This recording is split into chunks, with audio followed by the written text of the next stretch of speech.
in the storm of bullets. When every comrade had fallen, he stayed, not because of orders, but because of a promise whispered by a dying friend. December 1972. The battlefield in Quang Tri, Vietnam, was nothing short of hell. Hill 559, a small, strategic outpost surrounded by dense jungle, controlled the supply route of the enemy. If it fell, the entire front would collapse. Platoon 4 of the 2nd Company, 325th Division, was assigned a brutal task: hold the hill for 3 days until reinforcements arrived.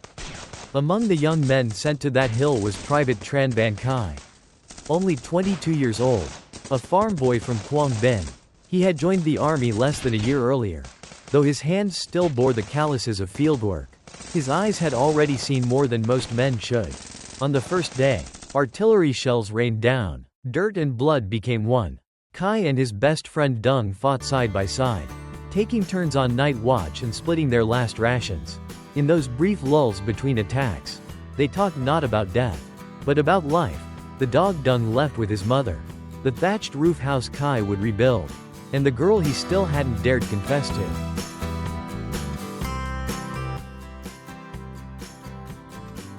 The second day brought the real storm. The enemy charged at dawn. Gunfire echoed through the trees. Smoke blinded their vision. Dung was reloading the RPG when a sharp piece of shrapnel pierced his chest.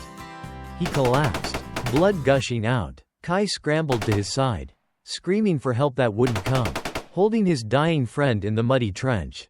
He heard Dung whisper with trembling lips, "Don't let them take the hill. My mom, she's waiting. Don't give up." And just like that, Dung was gone. That night, Khai sat alone in the trench. The bandage on his arm was soaked red. His whole body ached, but he couldn't lie down. There was no one left to cover him. He placed Dung's body gently inside the dugout, along with a photo of Dung's mother, and returned to the firing line. On the third day, the radio crackled with grim news: reinforcements were delayed. Khai didn't hesitate. He picked up the rifle, loaded the last few rounds, and waited. The enemy thought the hill was abandoned. They surged forward. Khai fired until his bullets ran dry, then switched to grenades. When those ran out, he used rocks, a pickaxe, anything he could grab. For nearly 24 hours, he fought alone, not as a soldier under orders, but as a friend keeping a promise. On the morning of the 4th day, the reinforcements finally arrived. What they saw stunned them. The hillside was littered with enemy bodies. Smoke still rose from craters. In the middle of the trench lay a single soldier, unconscious, bloody, rifle empty. His body was broken, but he had not retreated. He had not let go. It was Trần Văn Khải. He was rushed to a field hospital, where he barely survived. It took 3 months before he could walk again. In his shirt pocket, medics found a blood-stained letter he had written but never sent. It was addressed to Dung's mother. It read, "I couldn't save Dung, but I kept the hill. He made me promise, and I did. I'll come visit you when this is over. I'll tell you everything."